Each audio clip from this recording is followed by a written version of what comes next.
Welcome to this video on how to play Simon's Christmas Boogie, written by me.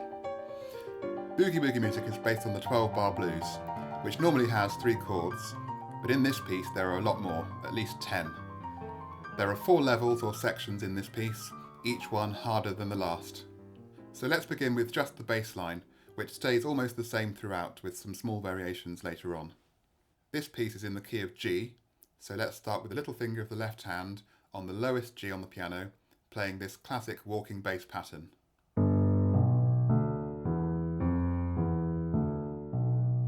And you curl your forefinger over the thumb for the top note. These 2 bars are played twice.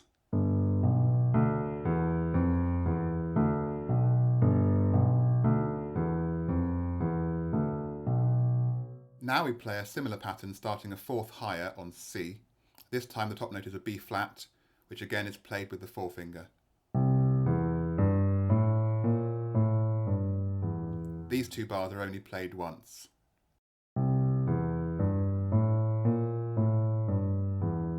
Now back to G. Once we reach the top F, instead of going back down, we play F twice, then E twice. So the G bar, in full, sounds like this.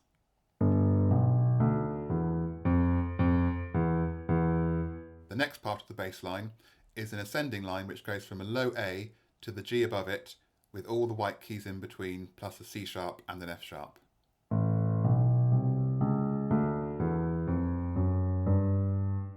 It's played with 3 hand positions, starting with the middle finger on the A, then the ring finger on the C sharp, and the forefinger on the F sharp. You can practice this by playing the notes for each position first as clusters,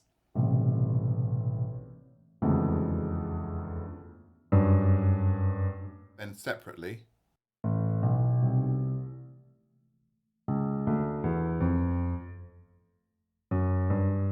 and then with no gaps.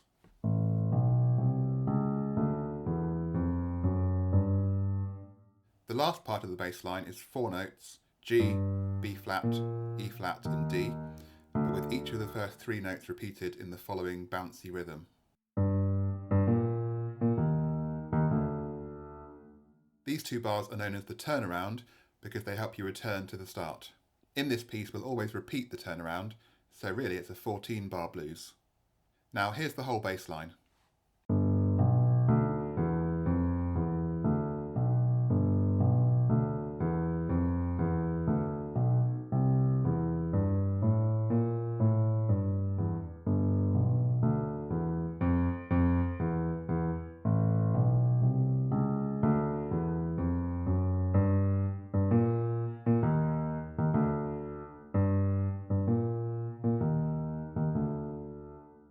Now the whole thing again, a bit faster.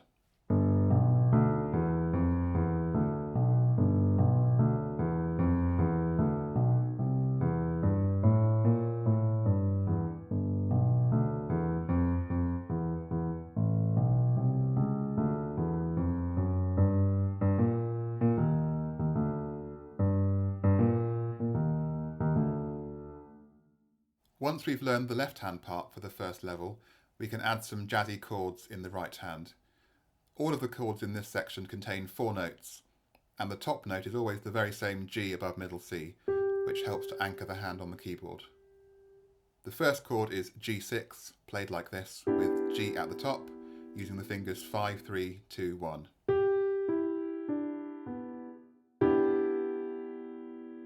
And we'll play a short, short, long, short rhythm. Here's how it sounds with the left hand.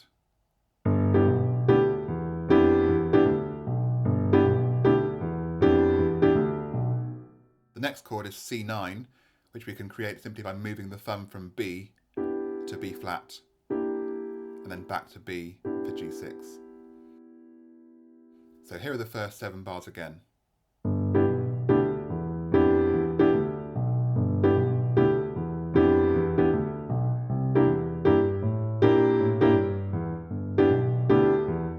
Now here's where the chords get a bit spicy. In the bar where the left hand plays F, F, E, E, we play a chord of F9 in the right hand, and then move the lower 3 notes down to form E7 sharp 9.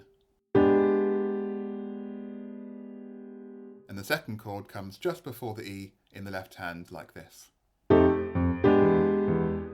Here's how it fits with the previous bar.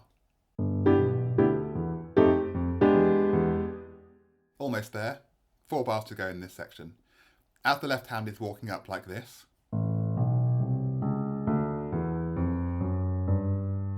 we'll play 2 different chords. As always, they both have G as the top note. The first is A minor 9, which I play with 5, 4, 2, 1.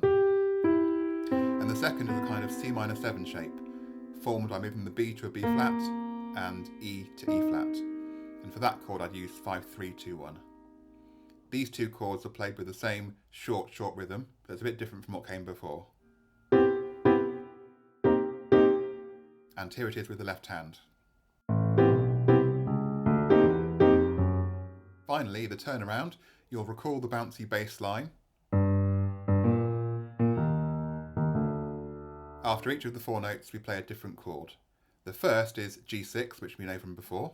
The next is my favourite, B flat 13 sharp 11, which shares the top 2 notes from the previous chord. And then E flat 9, the middle notes move up and the bottom one goes down. And finally, C over D, the middle notes go back down again. Notice that all these chords sound quite different, but it's quite comfortable to go between them without awkward jumps, because the little finger always anchors your hand. So here's the whole turnaround, and you can play it over and over until it becomes almost automatic.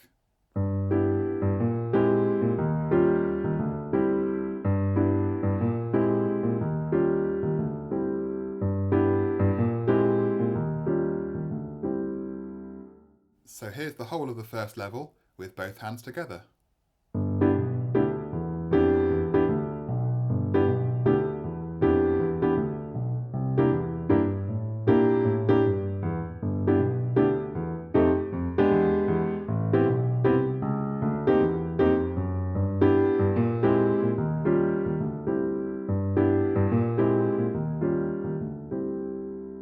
Now on to level 2. In this level, the bass line is almost the same, except for in 2 places. In the bar we previously played, F, F, E, E, we replace it with this kind of wide jumping figure based around an F7 chord, followed by an E7 chord. That can be quite a stretch, so if it's too awkward, you can just leave off the top note.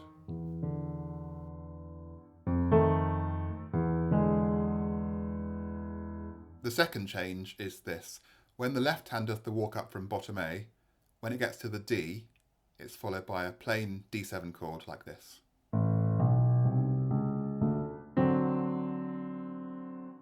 So here's the whole bass line for level 2. It starts off as normal.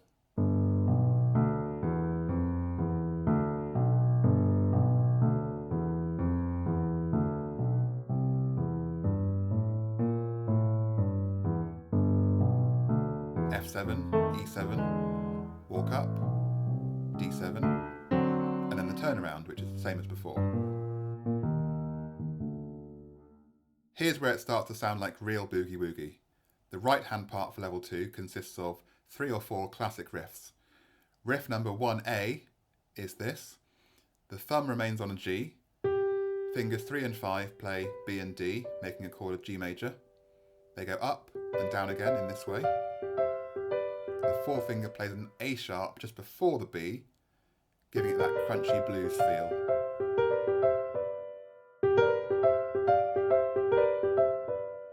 Riff number 2A is based around the G6 chord shape, and it's quite easy because the hand doesn't move.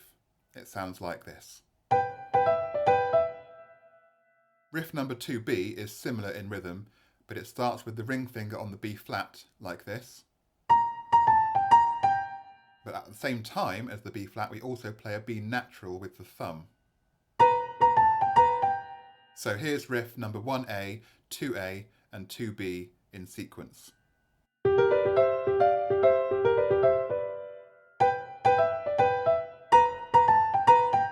And now here it is again, but with the left hand as well.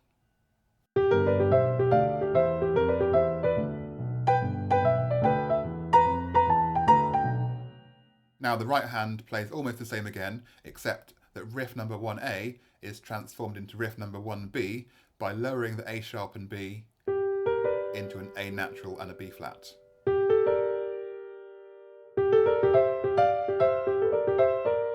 Here's that part with both hands where the left hand moves to the C.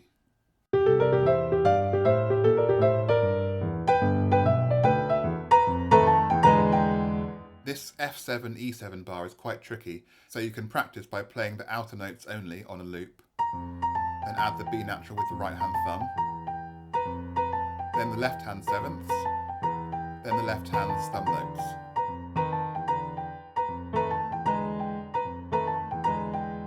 So here's the first 8 bars of level 2 with both hands.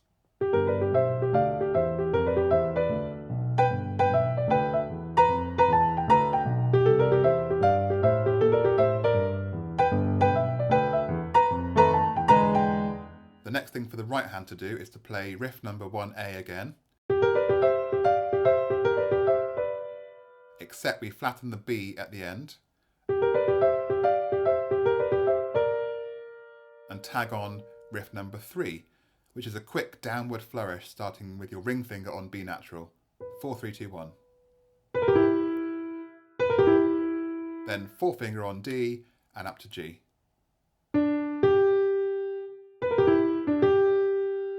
Here are those 2 bars with both hands. And we're in the turnaround again. The chords are the same 4 as before, except this time we hold down the G throughout. And that's level 2 complete. Here it is in full.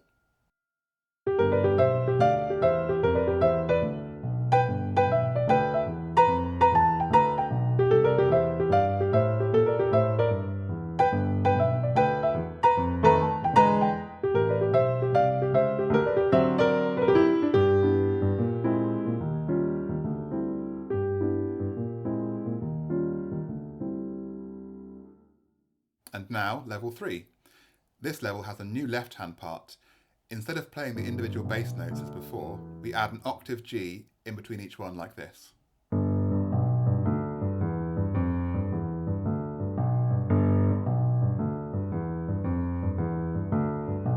And the same idea when it goes to C. And back to G again. F7, E7. That bar's the same as the previous level. And now the walk up from A, but instead of this low octave, it's actually up here. So you haven't got to move your hand much from the previous bar.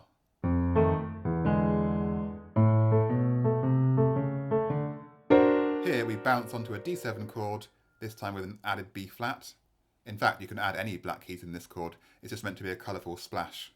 And the turnaround has the same notes as before, B flat, E flat and D, but this time they're loud spread octaves like this. Here's the whole of the left-hand part for level 3.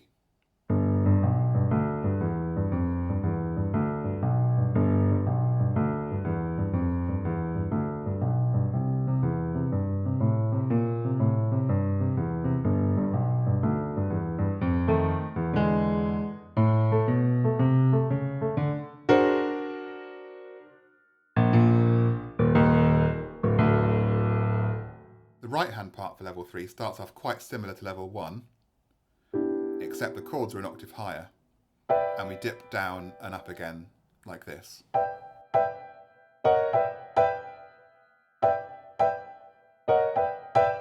Here are the first 8 bars with both hands.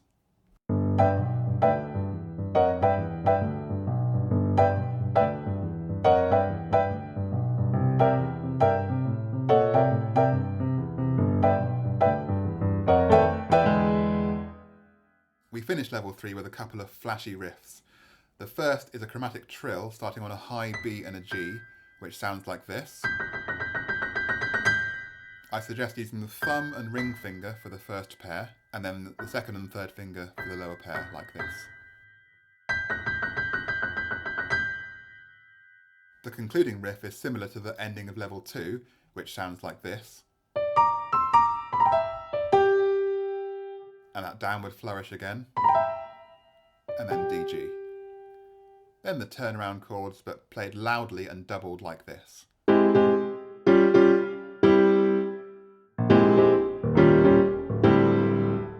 So here are the final 4 bars of level 3.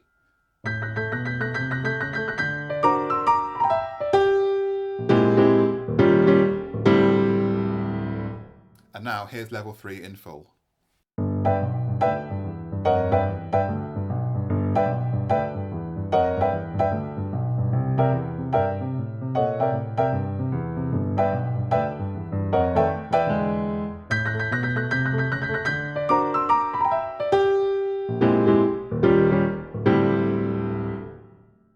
Finally, level 4. This is the boss level, this is the hardest one. The structure is a bit different, especially in the first 4 bars. Let's start with the left hand. We start with a short, sharp G7 chord in the middle of the keyboard, then a C9 chord with the G at the top, just above the previous chord, then back to G7, played twice, then a rock and roll style walk down from G in octaves like this. So the opening 4 bars of the left hand sound like this.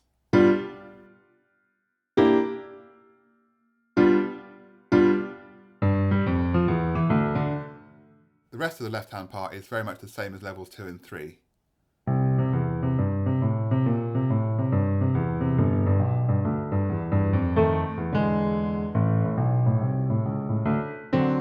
And the turnaround is exactly the same as level 2.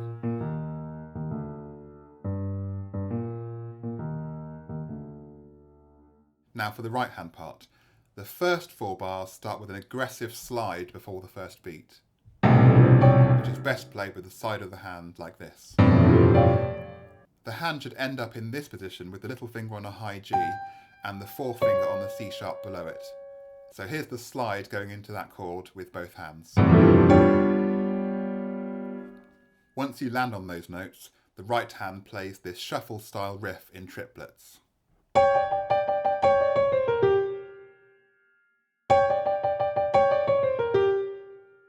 Your little finger stays on the G all the time, and these first 3 fingers play the rest of the triplet pattern. This bar is played twice.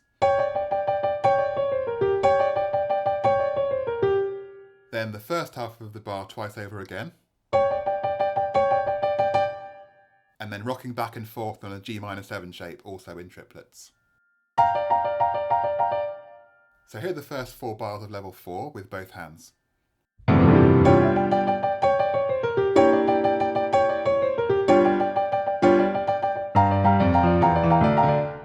And once again.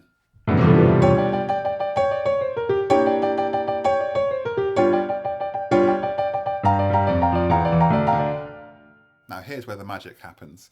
We start on that G and C sharp shape and use the first 3 fingers again to climb up and down like this.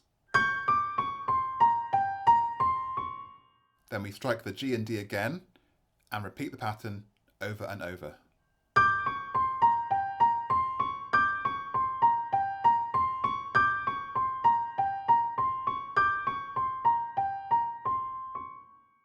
Here it is slowly with both hands.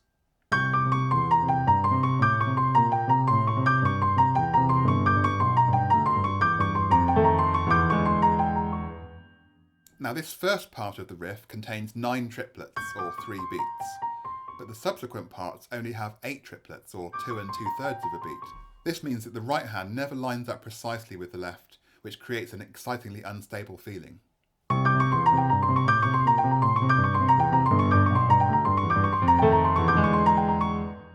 And for the final burst of fireworks, we have this chromatically inflected run starting on a D, which sounds like this.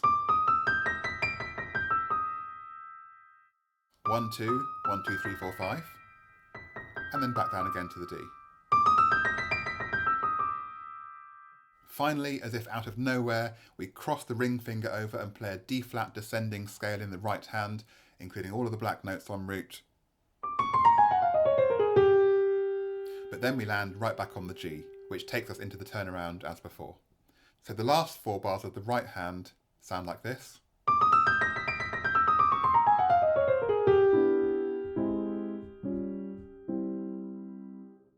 and again with the left hand.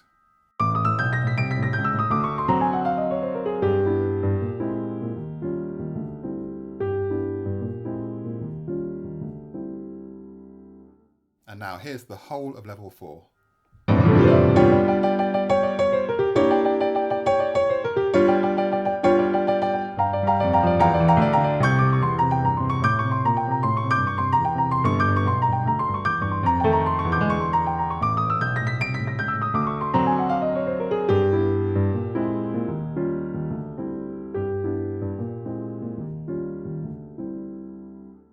After the 4th level, we go back to level 1, which seems a lot easier now.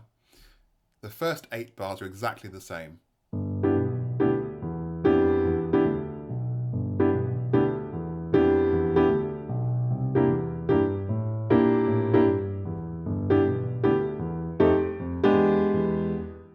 But the final 4 bars are replaced with this coda. The first 2 bars of the left hand are familiar.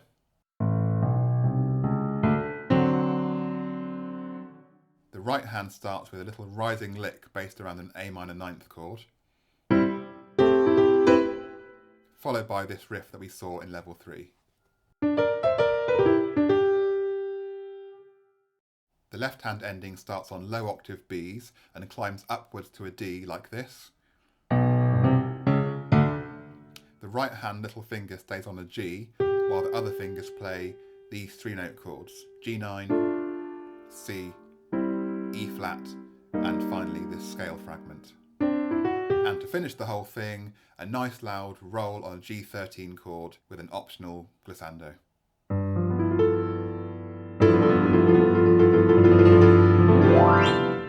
Here's the whole coda.